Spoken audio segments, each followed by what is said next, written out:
Hey everyone, welcome back. And we are talking this week with Chris Leasmith, who you may know from the Grumpy Gits. He's one of my fellow Grumpy Gits, and he's one of my best friends. Chris has recently been diagnosed with ADHD, and we're going to talk about that as a late diagnosis.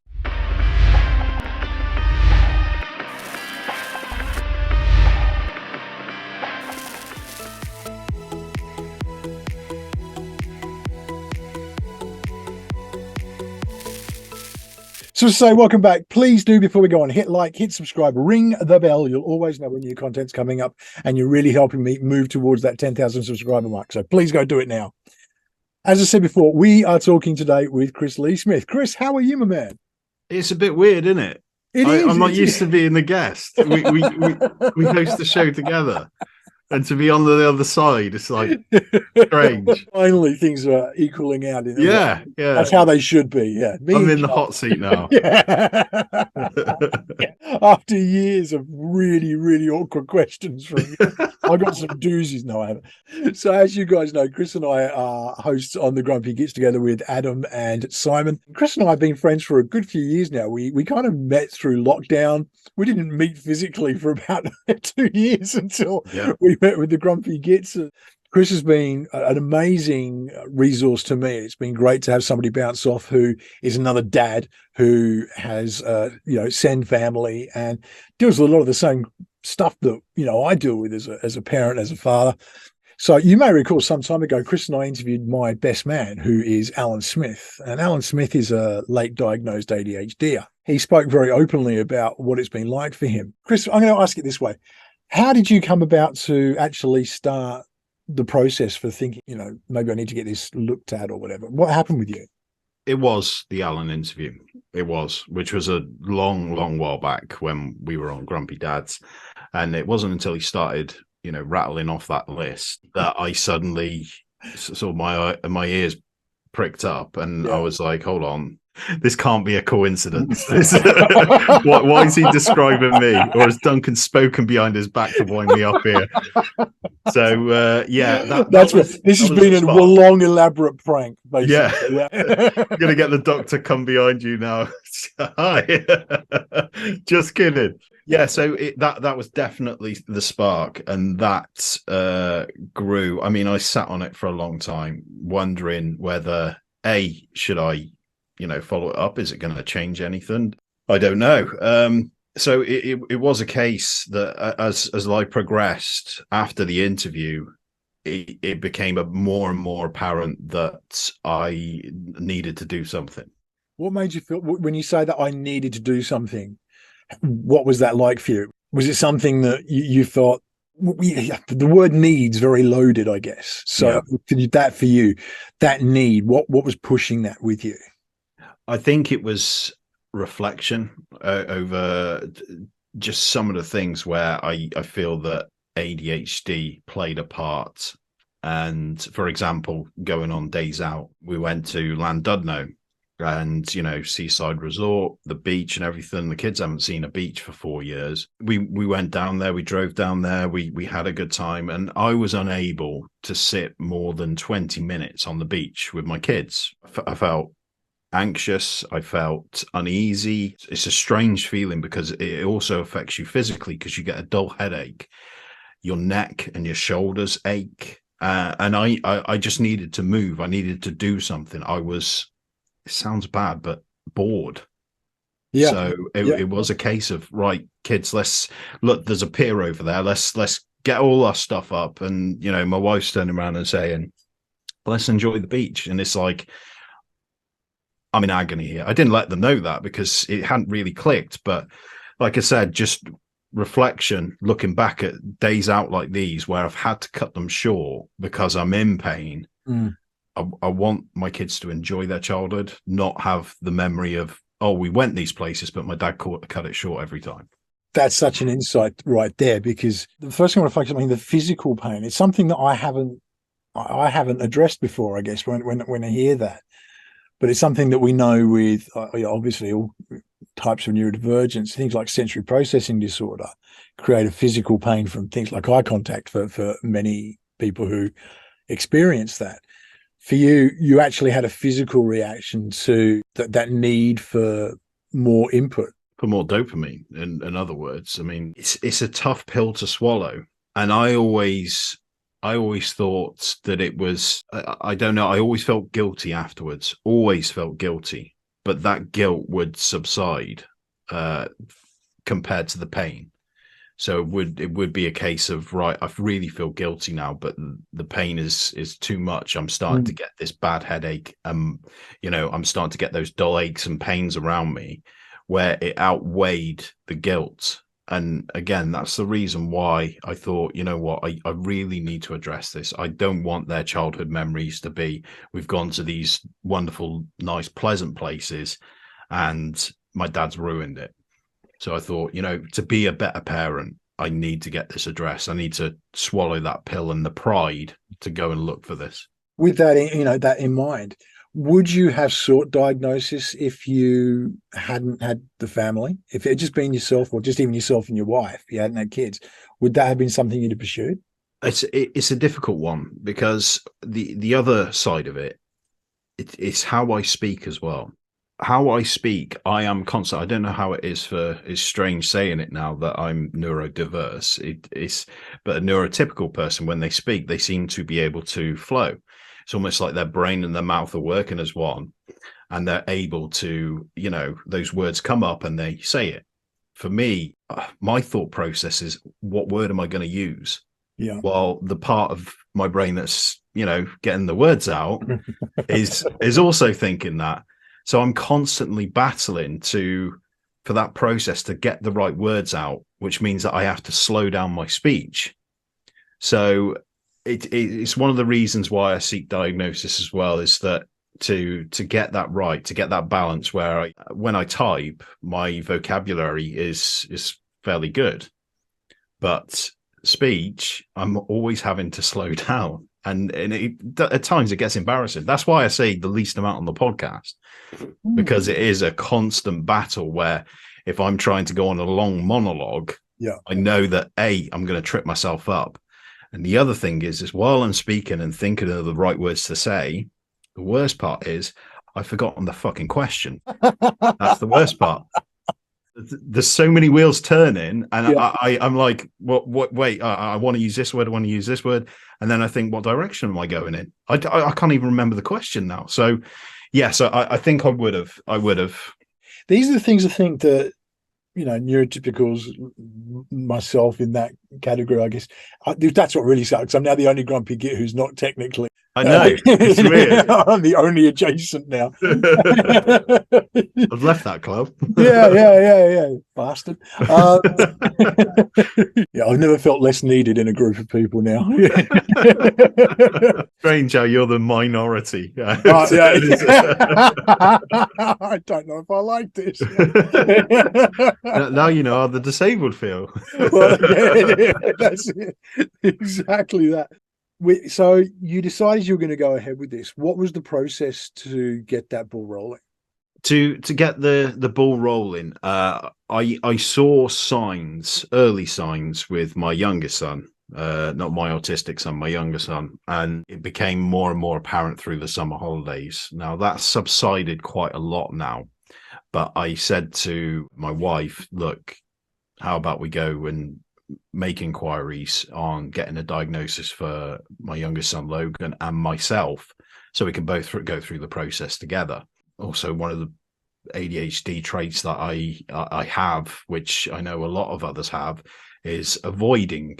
It's when you see an issue, you'd rather sit and look at it rather than solve it. So those neurotypical coping mechanisms where they say to get motivated is get your emails out of the way straight away, or take a big problem, break it into as many pieces as you can, and then you can do a little bit at a time. Now with the ADHD brain, when you've broken it all down, now suddenly you're like, well, that's way too many steps. So even motivation for the end outcome, it could be the most wanted thing in the world to you, but you need the motivation to get started. So it really doesn't matter about the end goal. It's a really interesting one, because I think people associate ADHD with the H. Yes, absolutely. Yeah. And yet there's this massive element there that is the rest of it, the attention and that side of it. So being able, that procrastination, it's what we'd call it in the wider world, I guess, that it's not really a procrastination, because procrastination is where I would sit there and go, well, I'm not, can't be bothered doing that right now. I'd rather do anything else. And it's putting off. Whereas your desire is to get it done completely. You're like, but it's almost, is it an overwhelm? It's almost like it's just too much to cope with at once. It is a real battle. Yeah. Like I'm just trying to think of like the IKEA bedroom furniture I had to build for the kids. Like there's 2 boxes in the hallway. Sorry, not 2 boxes. There's 8 boxes in the hallway. They all weigh about 45, 50 kilos each. I know that I'm going to have to do it. So I'm like, right, okay. I took the first box in. I unpacked it. It took me about 10, 15 minutes. There's loads of polystyrene, loads of, cardboard, loads of pieces within this one box. I'm thinking, right, I will organize this. So I did that. And about 35, 40 minutes it took me. And then suddenly I look across and I've got 7 other boxes.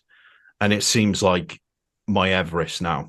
Yeah. Because I'm starting to get those dull pains. And I'm thinking, oh my God, it took me 4 days to do the one. It's supposed to take 3 to 4 hours. It took me 4 days because I would start a bit, I would walk away. I would do something. I remember thinking at the time, my mind was in 2 different pieces. It was, I need to figure out a way to get out of this.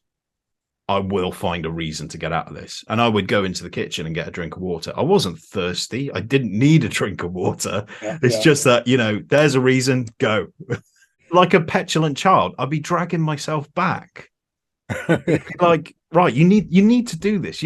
Speaking to myself in a childlike way, you need to do this, right? Because the kids aren't going to have anywhere to sleep if you don't get it fucking finished. It's like, okay. It's very, very odd. I can relate in that sense. I mean, I get it with cleaning when I've just got my kids are like cyclones. They come every morning. I come down and it's just like, oh, kids. Yeah. The house is dry. Genuinely, it feels like someone's robbed me but forgotten to take anything with them. It's just, just trash. So you're kind of like, oh, I've got to start this again. And I find that, where do you start? It's pinpointing. But I guess that difference is that I go, right, well, I'm just going to start here and go clockwise or something and work it through. And that's what I tend to do. But it's like that. It's almost like that PDA thing from what you're describing. That sort of, there's a demand presented, and it's like it creates an anxiety, and that anxiety leads to a physical manifestation and a need to just going to go and do something else for a while. The strange thing is it doesn't affect all aspects. Yeah. See, for cleaning, for me, I quite enjoy. Obviously, I don't enjoy walking into it where a bomb's gone off. Right. But it's one of the strange things I have when cleaning is that there's a slight taste of anger. I don't know why that's my engine when I have to do the cleaning. Where I'll be going, like I've got the dining room. That's where all the kids' toys are, and all their cars and their Legos and all their different bits. Did you just say Legos? Yeah.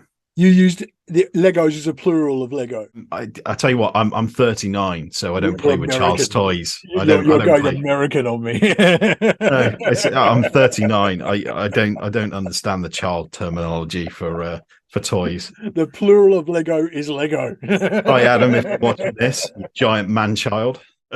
We'll bring him in. I'm going to have an insert in this. Do it. We'll get it from the definitive source. Adam, what is Lego plural? Is it Lego or Legos? Hi, I'm Adam Pearson, king of all Lego, and the plural of Lego is Lego. Grow up. He can say what he wants, and I'm sure it is Lego.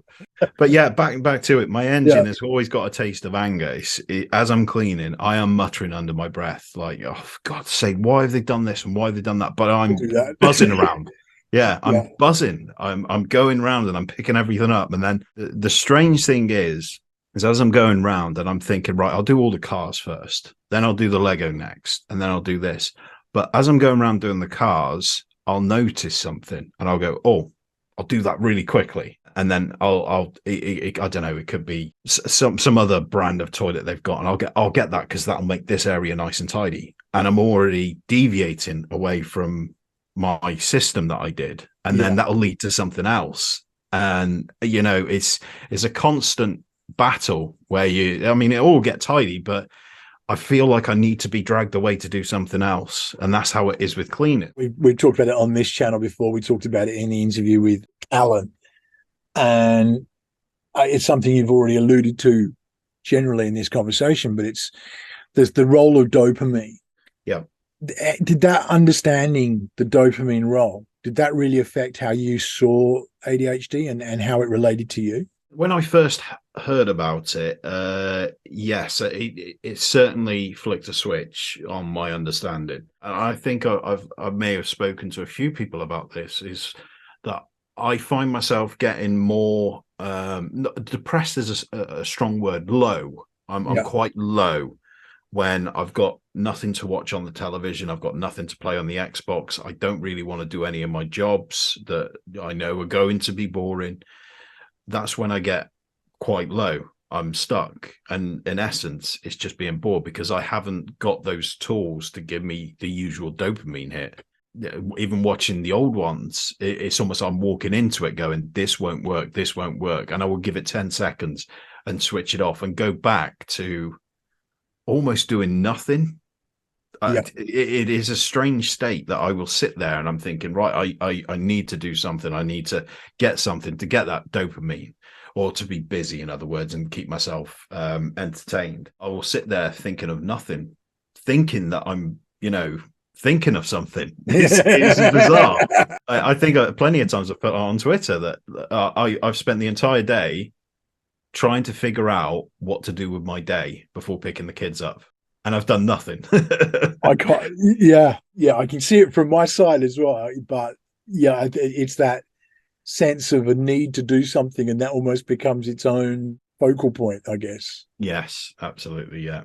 Do go check out the stuff on dopamine. It was fascinating to me to understand the role of dopamine in so much of life, let alone with ADHD, but it really did open my eyes to what ADHDers go through. I want to ask, so Chris spoke to me a long while back saying, after the interview with that, Alan basically said to me, I think I'm an ADHD. I think this is, it's opened a lot of my eyes to a lot of things. One thing you said is you wanted to keep it really quiet, and you were reluctant to sort of go ahead with it. That's obviously changed, and you've gone ahead and done it. For you, what's the process been like as you sort of come to understand more about it? How's it affected you, mental health wise, but also with just in general life? It's a tough one because only being recently diagnosed, obviously, they asked what course of treatment I wanted. And I said that I've spoken to quite a few ADHDers and they've said, medication has changed their life. So I would like to take that route. So I'm only kind of halfway through my journey. Once I received the diagnosis, I'll be honest, I was overcome with emotion. It was brutal. Absolutely, but I didn't expect it, and I was holding back tears while I was speaking to the doctor. It was like a wave hit me. The one thing that I remember is when he said that my markers were that I had 9 mentally and 6 physically, which means that I have ADHD. The first thought was literally all of my past came to my forefront, and it was so overwhelming. It was the frustration, the anger with myself. It was like a cyclone, just overwhelming. When I came off, I ended up crying because I didn't know how to process it. It was all so much. We're talking 39 years of my previous life of thinking that I'm neurotypical and doing the things I do, and people treating me the way they did previously. And I'm a forgiving person, but when you have to forgive all of those people from, like I said, 39 years, that's a lot of forgiving to do in one single go. Like to turn around and say to the hundreds of people, it's all right, guys, don't worry. but at the same token, I had to try to forgive myself. So just adding that cherry on the top as well, it was so overwhelming. It was, like I said, it was brutal. My decision to come out about it, I was numb for a good couple of hours afterwards. I was also petrified because I had that information. It was like having the enigma and now being given the key to mysteries in my own life and why I did these things and why I failed in so many tasks. The reason I came out was I felt that it would be a little bit what's the word? Selfish. It would be a little bit selfish to basically try to keep this hidden. And I was doing it for the wrong reasons. When I said that I didn't want this getting out there, because I felt ashamed. And I think I can say that I did feel ashamed that, you know, I felt weaker. I felt less. I felt embarrassed. All of these things. And it's not that people should be feeling this way. I'm definitely not saying that.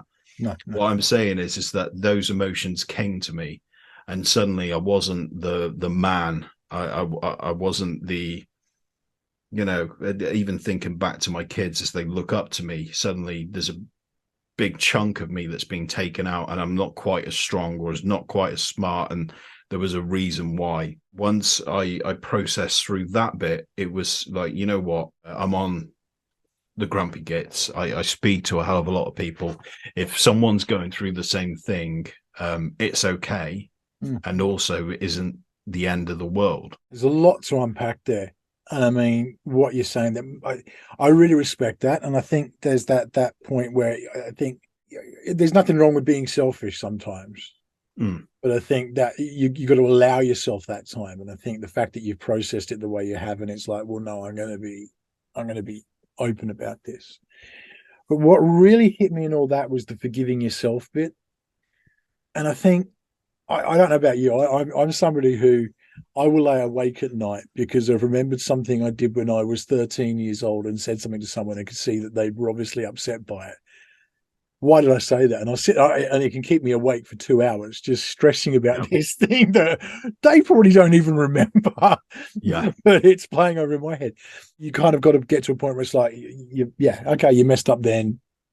You kind of got to forgive yourself and move on. But I think it's that thing of, you know, forgiving yourself and forgiving others.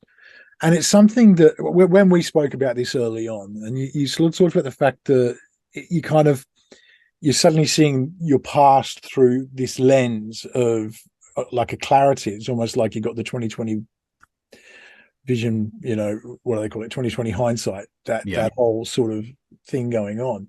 And you look back and you see that what you use the word failures, but obviously things that you were challenged with, the things that were difficult or that you didn't complete. What's that process been like for you going through those things? And I'm imagining it's something that's ongoing, not something that's just, I had that on day 13 and now I've ticked that off. But yeah, going back and reliving those things. Is there you mentioned anger. Is that an anger that you feel in that? It's something that I have put in a box, locked it, and put it to the back of my mind. And then I came along and unlocked it. Yeah. Cheers. No, it is something that I have. Of course, I was sitting there, and it was like something going past at an extremely fast speed. All you see is these blurred lines, and that's the thoughts that were racing of my own life racing through my head. I couldn't specifically choose anything. I knew it would slow down if I concentrated. And I felt the reason that I've, put all of that, all of my past and all of those memories, all the times that I was incredibly hard on myself and that I beat myself up, I've put all of that into a box and locked it. And the reason I've done that is because that I feel like I'm only halfway through my process. I feel that I want to be equipped to deal with that, not through an untreated ADHD brain, but once I'm on medication, I feel that if I can level myself out, it would be, I'm hoping, of course, that it will be easier to process. Yeah. Rather than, bringing myself out as the first, second, third, and then fourth person to go, why did you beat yourself up out of this? Now you've got the answers. Why did you beat yourself up? Yeah. Which, of course, is beating myself up again. So there's an endless infinity circle of Chris's beating the crap out of each other. That's the reason this why has got so Rick and Morty suddenly, isn't it? it is a very, very weird concept. But yeah, that's the reason I've done it, is because I'm sick to death of beating myself up. If there's a reason for it, I want to approach it in hopefully a different perspective than I have had for 39 years. So for those watching, we're going to be doing this interview in two parts, if you like. This is obviously the first part of the interview. We're going to be talking about this. We're going to revisit this, if you like, in a few months' time. So we got a sort of pre-medication, post-medication, talking about, when we talk about that, we'll talk about, what it was like going through that. Chris is going to be doing some short videos and stuff, which he'll be putting up as he goes through the medication and stuff. But one of the things we're going to do afterwards is come back and revisit this with that medication in place and really evaluate what the difference has been. And that's I want to reiterate something Chris said earlier. I think it's really important to reiterate, whatever your choice is, if you're going through this, that's the right choice for you. Absolutely. And this isn't sort of pointing that this is the road everyone should go down. But with that in mind, I want to say to you, you've chosen to do this. If someone was watching this and they're trying to make that decision, do I, don't I? What was the process you went through, and how did you come to your final decision? I think it was a case. I think it was my son. I think, seeing those signs, and once I saw him going through different aspects, getting emotional, getting angry, it kind of flicked a switch. And I think it almost needed to fool myself that, I'll do it with him, so it makes it easier for him. But if I'd have turned around to myself in a monologue conversation, get this done, I would have gone, no, no, because you know what, the lawn needs mowing, right? Also the bins need taken out, washing up hasn't been done. So it's been one of those where I've needed to either trick myself into doing an action because others depend on me, which seems to be something that is part of my engine. If it's to do something for someone else, I will literally break my back to do it for them. If it's something for me, I'm lucky if I get lunch most days. If I'm hungry, it's like, no, you ain't having lunch. I want to beat myself up. You thirsty? No, you ain't having a drink. It's such a fascinating insight into how the process has worked and what you've sort of been through. It's one of those things that people don't realize, the emotional turmoil that someone goes through with these things. We often talk about, you often see just the before, just the after. What I really love is that we've captured this in the in-between, I guess, where these things are going through now, and it's what you're experiencing now and the emotions you're feeling. For someone who's going through this and struggling, I mean, what did you do to get some support for yourself to help you through that process? And what would you recommend people do? What, in terms of going to get a diagnosis, or? No, more in the process of the diagnosis. So you've made that first move, you've gone, you've had the assessments, you've received the diagnosis now. Yeah. Now you're waiting on medication and what they're going to do on that side of it. Yeah. For somebody who's going through this and it's just hit them, like, wow. I think a lot of parents go through it when their kids are diagnosed. Yeah. Even though you've known it for so long, when you see it there in black and white, it's just so confronting. For you, I think you knew you were ADHD. It was clear. Yeah. You said when you went and got the diagnosis confirmed, you cried. You had to go through a really emotional thing. And it all sort of, I guess, everything that you've been holding back. Yeah. Suddenly allowed to, it's like you've opened the gates and the horses have bolted. What did you need at that point to support yourself mentally, I guess? I don't think there is I don't think there was anything that I could do to support myself. It was even thinking back now, when I remember crying, I remember sitting in the front room and doing nothing just sitting, completely blank mind, almost in a form of shock. And then I know I was having to fight my own mind because the memories, as I said, were flashing past. I needed to keep those memories flashing past so I didn't delve into a rabbit hole that I was petrified to explore. There was no coping, and I think it's a difficult one, because I don't think this could be, even if I did something to cope, I don't think it could be a piece of advice for anybody who was going through the same process, because obviously we've all got our individual lives and how we were brought up and how people have treated us, and even ADHD as a whole, it doesn't affect everybody the kind of same way. There's all different levels to it. So I don't think that it could be used as advice, but for me, I shut down. I shut down until I think I messaged you guys first. Yeah. I messaged you guys because I think it was a case of I'm bored of shutting down. Sitting there thinking ADHD comes into combat the ADHD. Save me, ADHD. Right. You're not getting any dopamine from this. Move your ass. So yeah, it was talk to us or jump off a cliff with a parachute. It was one of the, yeah, that's it. Yeah. So my head said, right, move now. So I was like, you know what? I think there was that thought process I let in was, do I disclose this or not? And I think it was kind of, I'm embarrassed. As I said, I felt lesser. Would people look at me different?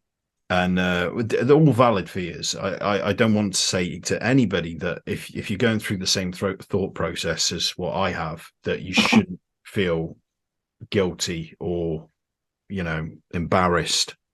That's the thought process that went through my head, and whether I need to share the news or withhold it.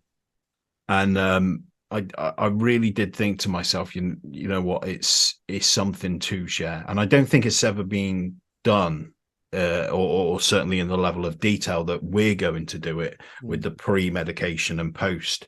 Because I think it's a case, if you see a lot of these ADHD specific Twitter accounts, YouTube channels, even TikToks, they're kind of like, hi, I'm ADHD and this is what I go through and this is what I do.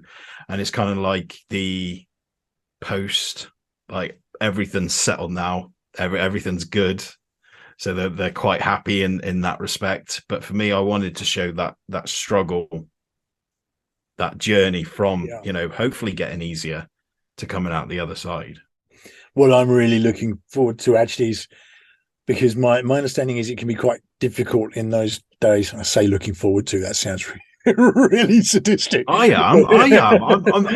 That's the thing, is I'm making these videos and like, but the reason I'm doing it is not like, to spread awareness, which is going to be a side product. I get that. And, I'd love to be the admirable person to go, I want to show people what this, no, I really, honestly, I don't give a shit about that. I want to see from my own perspective, like what I'm going to go through. It's my own curiosity. But I think it will help others. But my own curiosity, I would have been doing this anyway without the camera, because I would have been living it. So I'm not a good guy. If you've ever seen our See You Next Tuesday section, exactly, you'll know exactly what Chris is talking about. No, what I'm getting at is that the process of getting onto the meds and your body adjusting can be quite challenging and difficult. And that's why I say, when I look forward to it, I'm looking forward to seeing that process. Sucking that my good friend is going to have to experience it, but actually that side of it where your openness and sharing this, I think it's really cool. I love that your honesty there as well. I like it. It's all for me, but it's going to be really interesting to see. Chris, I think this is a good place to end part one. We're at that point, so medications will start soon. So what we will do is revisit this a few months down the track when things are processed and Chris has had a chance to process. But in the meantime, Chris, thank you so much for joining me on this, and thank you for opening up about it. No worries at all, mate. Fantastic. You can catch Chris and I on the Grumpy Gits every couple of weeks. Links will be in the description to that. Please do go hit like, hit subscribe, ring the bell. You'll always know when new content's coming up. I will see you again on the next episode, but in the meantime, please do stay safe.